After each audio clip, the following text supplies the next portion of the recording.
कुछ जालसाजों ने इसे फ्रॉड तरीके से कागज में इधर उधर हेर फेर करके और इसको बैनामा कर दिया गया।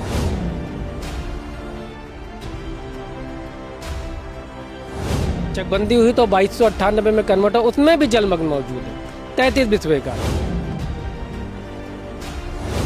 पाल साहब की भूमिका कैसी है इसमें? अब संदिग्ध ही है, संदिग्ध ही है। ये तो प्रशासन तय करेगा कि क्या है भूमिका उनकी, लेकिन संदिग्ध है। अगर आप तालाब की जमीन को आप ही या रक्षक ही अगर भक्षक बन जाएगा तो कैसे काम चलेगा।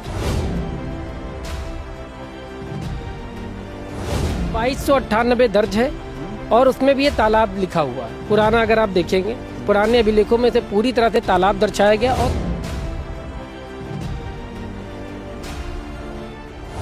कुछ लोगों ने पूछने की कोशिश की क्या तालाब है, आप नाप क्यों रहे हैं, ऐसा वैसा, तो उन लोगों ने झगड़ा लड़ाई करने के बाद नाजायज में मुकदमा दर्ज करा दिया। कौन है? कोई दूधनाथ पासवान करके जी है, इन्होंने हर तरह से राजस्व को चूना लगाने का काम किया। पूरे प्रकरण में जितने भी लोग शामिल हैं, सब ने पूरी तरह से उत्तर प्रदेश सरकार को जहां से भी उन्हें मौका मिला उन्होंने उसे चूना लगाने का काम किया। नमस्कार, आप लोग देख रहे हैं गोंडा पब्लिक पोस्ट। मैं हूं शिवानंद मिश्रा। इस समय जहां मौजूद हैं, जहां पर हम खड़े हैं, यह ग्राम पंचायत गिरद गोंडा है और मेरे ठीक पीछे आप देख सकते हैं एक नाला है। नाले के उस पार मोहल्ला मेवतियान है, यानी कि नगर पालिका का वो क्षेत्र है। बेशकीमती ज़मीन पर हम खड़े हुए हैं और यह ज़मीन जलमग्न है। सरकारी अभिलेखों में यह जलमग्न यानी कि तालाब दिखाई गई है। बावजूद इसके कुछ व्यक्तियों द्वारा जालसाजी करके एक पढ़े लिखे व्यक्ति को बिक्री कर दिया गया। पढ़े लिखे व्यक्ति कोई आम इंसान नहीं, एक डॉक्टर हैं, और उनकी पत्नी को इस ज़मीन को, तालाब की ज़मीन को बिक्री कर दिया गया। बाकायदा यहाँ तहसील के अधिकारी आए हैं। आप देख सकते हैं पिलर जो यहाँ पर पड़ा हुआ है, इसको तहसील के अधिकारियों के द्वारा उखाड़ा गया है। टेम्परेरी दीवार आरसीसी की जो होती है, इस पिलर के सहारे पिलर दूर तक है, यानी कि लगभग 33 बिस्वे की ज़मीन है। पिलर गाड़ के इस पर टेम्परेरी आरसीसी की दीवार लगाने की कोशिश की गई, हालांकि कोशिश नाकाम हुई। कुछ व्यक्तियों के द्वारा शिकायत की गई। इसके बाद यह जलमग्न यानी कि तालाब की ज़मीन बचाई जा सकी। बेशकीमती ज़मीन हमने इसलिए कहा क्योंकि शहर से सटा हुआ है। गिरद गोंडा जो है ग्राम पंचायत शहर से सटा हुआ है। मेवतियान के बगल में ही यह ज़मीन है। हमारे साथ यहाँ के सभासद जो हैं, उनके प्रतिनिधि आफ्ताब जी मौजूद हैं। इन्हीं से बातचीत करते हैं। आफ्ताब जी, क्या है पूरा प्रकरण ये? पहले तो बहुत धन्यवाद पब्लिक पोस्ट का कि उन्होंने इस मेरे मुद्दे को उठाने की कोशिश की। ये एक बहुत ही बेशकीमती ज़मीन है। जैसा कि आपने पहले ही बताया कि मेवातियान और गिरद गोंडा के बीच में एक नाला बहा हुआ है।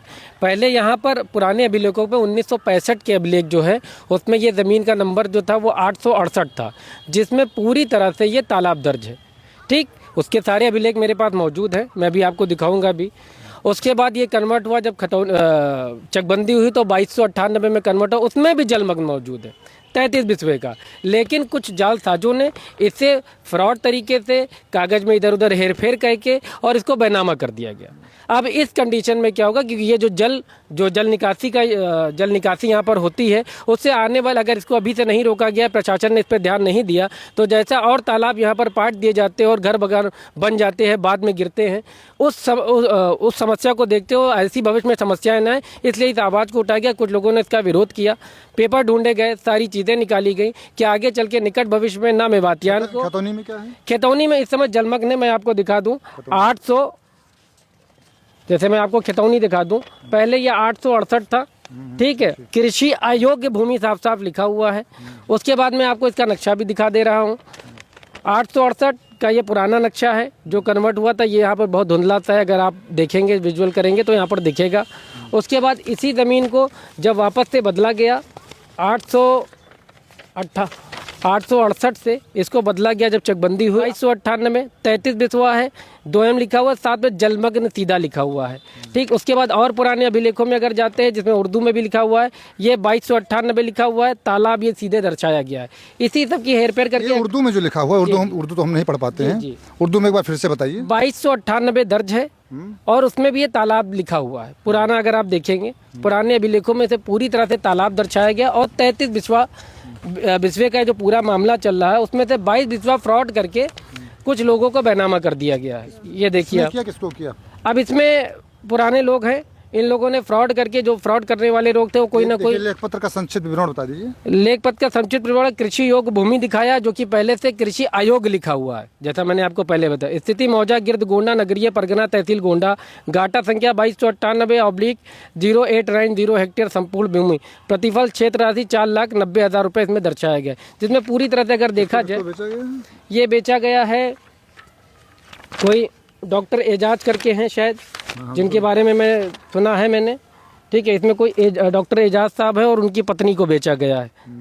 उन्होंने भी शायद इसकी जानकारी नहीं ली होगी, लेकिन मैं उनको बता दूं, या जो भी लोग इस ज़मीन को खरीद रहे हैं या बेच रहे हैं उन्हें पता होना चाहिए। बेचने वाले तो चले जाएंगे, खरीद कर आप फंस जाएंगे, सरकार आपसे सवाल जवाब करेगी, ठीक है। इसमें दिखाया गया विक्रेता का नाम अब्दुल गफ्फार व रफ़ीक व सत्तार पुत्रगढ़, ये द्वितीय पक्ष एजाज अहमद पुत्र माजिद एजाज अहमद कौमी, ये क्लिनिक बड़गांव गोंडा के ही रहने वाले हैं। एक बार हम इस पत्र को फिर से हम खुद आपको बता दें। प्रथम पक्ष की संख्या 1, विक्रेता अब्दुल गफ्फार व रफ़ीक व सत्तार पुत्रगण गुरबुल्ला, जुमला कौम मुस्लिम निवासीगण मोहतियान शहर परगना तहसील जिला गोंडा, आईडी आधार कार्ड का नंबर इनका है। द्वितीय पक्ष संख्या है, क्रेता जो है यानी कि खरीदार जो इसमें है, एजाज अहमद पुत्र अब्दुल मजीद व तहरीम हक पत्नी एजाज अहमद, जुमला कौम मुस्लिम निवासीगढ़ साहबगंज मस्जिद क्लिनिक बड़गांव परगना तहसील जिला गोंडा, आईडी आधार का नंबर इनका भी लिखा हुआ है। डॉक्टर एजाज हैं, कहाँ तैनात है जानते हैं? ठीक है, ये शायद जिला अस्पताल में तैनात है। मैं आपको दिखाना चाहूँगा, इस हिस्से में बहुत पहले मेरे बचपन में यहाँ पर तालाब में ढेकुल चला करता था, जो कृषि योग्य भूमि पे पानी चलाने के लिए इस्तेमाल किया जाता था। पूरी तरह से ढेकुल चलता था, यहाँ के आसपास के लोगों को उसी से पूरी तरह से पानी खेती के लिए पानी दिया जाता था। और ये नया नक्शा जो 2298 का, उसमें भी ये पूरी तरह से जलमग्न, जिसका नक्शा मैं आपको दिखा रहा हूँ 2298 में भी जलमग्न ही दिखाया गया। तो मैं प्रशासन से, उससे जुड़े हुए लोगों से एक बार अनुरोध करूँगा आपके माध्यम से कि इस पूरे प्रकरण को अपने संज्ञान में लेते हुए और दोषियों पर कड़ी से कड़ी कार्रवाई की जाए। इसमें कुछ मोहल्ले के निवासी थे जिन लोगों ने विरोध करने की कोशिश की, कुछ बच्चे थे उस समय मौके पर मौजूद थे जिन्होंने विरोध करने की, और उनको नाजायज एक फर्जी मुकदमे में भी फंसाने की कोशिश की गई।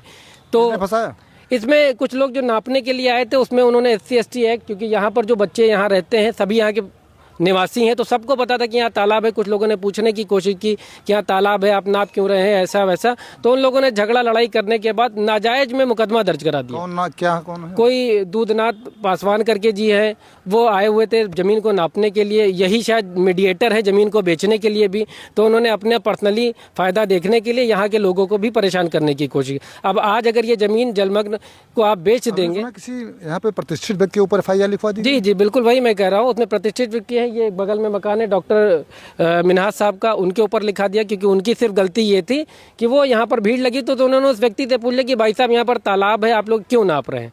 तो इतना ही पूछना था। और यहाँ पर कुछ बच्चे थे, 3 अज्ञात बच्चों का भी नाम डाल दिया गया उसमें, जिनका मतलब पूरे प्रकरण में कोई भी, सिर्फ पूछना ही उनकी गलती थी। तो मैं आप सभी लोगों को बता दूं, मेरा नाम आफ्ताब तनहा है, मुझसे जिसको जो पूछना होगा वो पूछ सकता है। पूरा पेपर मेरे पास है, बाकी प्रशासन अपना काम करे, मैं ये उम्मीद के साथ आप लोगों का धन्यवाद करूँ। अच्छा, प्रशासन ने तो इनके जो पिलर जो था जी, ये तत्कालीन RCC वाली दीवार लगाना चाहते थे, उसको तो हटा दिया। हाँ, तो प्रशासन ने कल यहाँ पर जो कुछ लोगों ने मुद्दा उठाया था, तो उसके एवज में मैं था नहीं, तो मुद्दा उठाने के बाद प्रशासन ने यहाँ पे मौके पे आकर वहाँ पर देखा, और तहसीलदार साहब ने बताया कि मैं छुट्टी पर गया हुआ था। इस पूरे प्रकरण को उस छुट्टी के बिहाफ में ही रचा गया, इस कुटरचित को रचा गया था। जैसे उनको प्रकरण सामने आया तो उन्होंने इस पिलर को भी गिरा दिया है। लेकिन अभी मेरी मांग सिर्फ ये कि इसमें जितने भी दोषी हैं सबके नाम पर FIR दर्ज होनी चाहिए, क्योंकि आज उन्होंने ये किया, कल को कुछ और करके और राजस्व किया, वो सबसे ज़्यादा नुकसान पहुँचा रहे हैं। लेखपाल साहब की भूमिका कैसी है इसमें? अब संदिग्ध ही है, संदिग्ध है, ये तो प्रशासन तय करेगा कि क्या है भूमिका उनकी, लेकिन संदिग्ध है। अगर आप तालाब की ज़मीन को आप ही या रक्षक ही अगर भक्षक बन जाएगा तो कैसे काम चलेगा। बिल्कुल। और आफ्ताब तनहा बेबाक आवाज़ उठाने के लिए जाने जाते हैं। एक सड़क बन रही थी, RCC की सड़क थी, मानक विहीन थी, मदरसा फुरकानिया स्कूल से होते हुए अंदर की तरफ जा रही थी। 2 बार उस पर इन्होंने आवाज़ उठाई, अंततः ठेकेदार को सड़क को दोबारा बनाना पड़ा, अब जाकर वह सड़क सही बनी है। तो ये आवाज़ जो उठी है तालाब की ज़मीन है, इनका कहना साफ तौर से आरोप है। आरोप सही भी इसलिए है क्योंकि यहाँ पर तहसील के अधिकारियों ने, प्रशासनिक अधिकारियों ने यहाँ पर पिलर को उखाड़ा है, अवैध कब्जे को रोका है। तो ज़मीन जिन्होंने खरीदी वह भी गलत, बेचे वो भी गलत। FIR भी इस मुद्दे पर होनी चाहिए। चूँकि क्रेता विक्रेता गवाह और लेखक इसमें सभी दोषी हैं। लेखक तो कम ही दोषी होंगे, शायद उनको पता नहीं होगा, लेकिन क्रेता विक्रेता गवाह सभी लोग दोषी हैं। आफ्ताब जी ने आवाज़ उठाई है और एक बार हम फिर से दिखाना चाहेंगे। देख लीजिए, ये नाला गया हुआ है और कोशिश ये थी कि बेशकीमती ज़मीन को एक बार हम चाहेंगे दिखाएं, यहाँ से वहाँ तक ये बेशकीमती ज़मीन। अच्छा, कितने बिस्वे का है भैया? ये लगभग 33 बिस्वे की ज़मीन है और कितना बेचा और गया था? इन्होंने इसमें से 22 बिस्वा बेच दिया। अब अगर आप पता करते हैं तो बताया जाए कि कुछ हिस्सा था। अब आप सोचिए कि 33 बेचे 22 बेच देंगे तो कुछ हिस्सा बचा ही। नहीं, लेकिन इन्होंने लिखा संपूर्ण अंश। संपूर्ण अंश लिखा यही, और इसमें स्टाम्प की भी चोरी की गई है। मतलब किसी भी तरह से इन्होंने हर तरह से राजस्व को चूना लगाने का काम किया है। पूरे प्रकरण में जितने भी लोग शामिल हैं, सब ने पूरी तरह से उत्तर प्रदेश सरकार को जहां से भी उन्हें मौका मिला उन्होंने उसे चूना लगाने का काम किया। तो एक बार हम फिर चाहेंगे, देखें वो नाला है, नाले के बाद सीधे इस पर अपना छत डाल के रास्ता सामने से ले लेते और बढ़िया से ज़मीन कब्जा करने की कोशिश थी, लेकिन स्थानीय लोगों ने प्रयास किया। हालांकि उनके ऊपर फर्जी मुकदमा भी दर्ज कर दिया गया।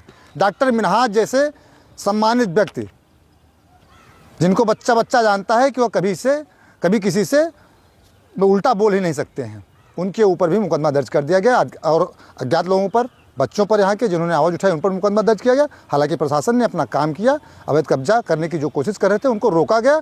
और जैसा कि आफ्ताब भाई का कहना है कि प्रशासन से इनकी मांग है कि ऐसे लोगों के ऊपर कड़ी से कड़ी कार्रवाई होनी चाहिए।